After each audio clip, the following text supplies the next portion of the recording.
भगवद गीता का पहला अध्याय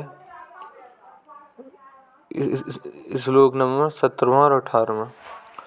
कास्यश्रय परमामेश्वर शिखंडी च महारथे दृष्टमुंदोन्ध्र व्राटसरे सात्ताकी श्रापा पराजिता द्रुपदो द्रुपादेशा सर्वसे पृथ्वी पतेशोपधात्रयस्य महाबाहु शंखनादो महापृथक पृथक।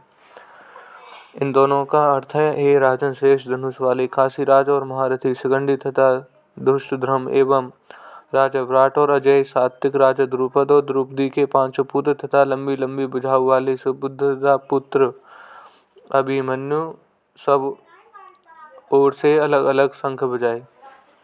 महारथी शिखंडी बहुत शूरवीर था। यह पहले जन्म में स्त्री था और इस जन्म में भी राजा द्रुपद के पुत्र रूप से प्राप्त हुआ था।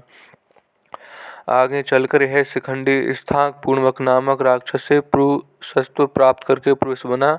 भीष्म जी इन सब बातों को जानते थे और शिखंडी को स्त्री ही समझते थे। इस कारण वे इस पर बाण नहीं चलाते थे।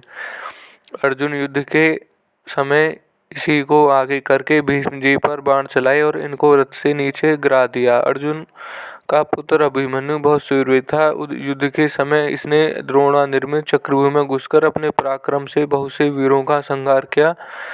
अंत में कौरव सेना के 6 महारथियों ने इसे अन्यायपूर्वक घेर कर इस पर अस्त्र शस्त्र चलाए। दुशासन पुत्र के द्वारा सिर पर गदा का प्रहार होने से इसकी मृत्यु हो गई। संजय ने शंखनाद व वर्णन से कौरव सेना में शूरवीरों में से केवल भीष्म जी का ही नाम लिया और पांडव सेना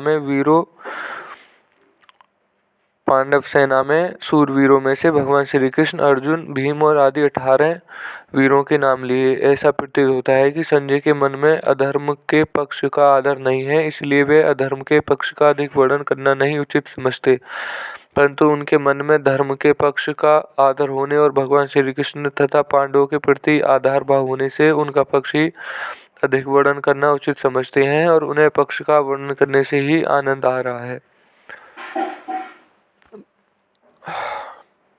वही 2 श्लोक एक साथ बोल दिए और उसमें यह है कि जो चैलेंज है कि उसमें एक श्लोक एक साथ बोलना होता है। तो मैं दो श्लोक दूसरे दिन रिपीट मतलब कर दिया करूँगा, ठीक है ना। तो फिर वो दोनों श्लोक एक ही हो जाएंगे।